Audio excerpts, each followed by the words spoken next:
Code of conduct, এটা তো self regulation, এটা পৃথিবীর সমস্ত বড় বড় পত্রিকায় থাকে। কারণ কোড অফ কন্ডাক্ট যে দুইটা পত্রিকা আছে, এই দুইটা পত্রিকা থেকে একটা উদাহরণ দিই যেখানে কোড অফ কন্ডাক্ট আছে।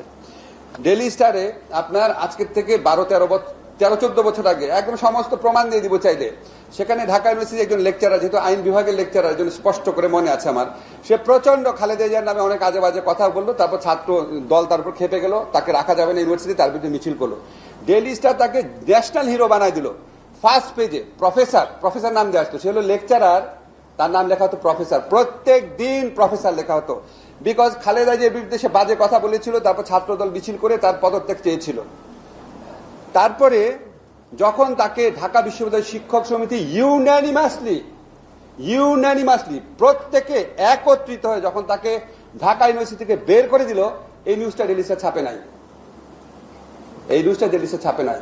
আমি খুবই সরি, আমি এটা বলতে হচ্ছে, সে এত উন্মত্ত মানসিকতা ছিল, সে বছর কয়েক আগে আত্মহত্যা করেছে।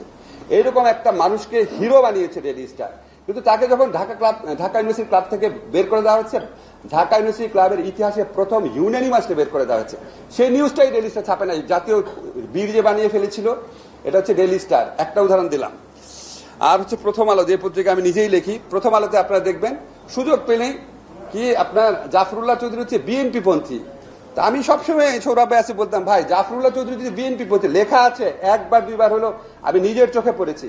জাফরুল্লাহ চৌধুরী যদি বিএনপি পন্থী হয়, তাহলে আনিসুজ্জামান আর জাফর ইকবাল ওনাদের নামের আগে আওয়ামী লীগ পন্থী কেন লেখেন না? কখনো লেখেন নাই।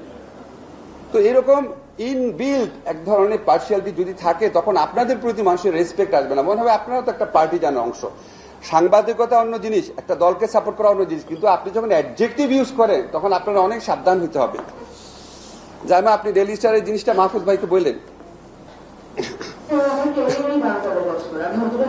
না, আমি আপনাকে দিব, দেখেন এটা একটা ক্লাসিক স্টোরি হতে পারে। ওনারা, আমার কথা হচ্ছে, ওনারা ভুল দুইটা জিনিস ছাপালো কেন? এক হচ্ছে লেকচারারকে প্রফেসর বানায় ফার্স্ট পেজে নিউজ করলো, তাকে যখন বের করে দেওয়া হয়েছে পুরো নিউজটা গায়েব করে দিল কেন?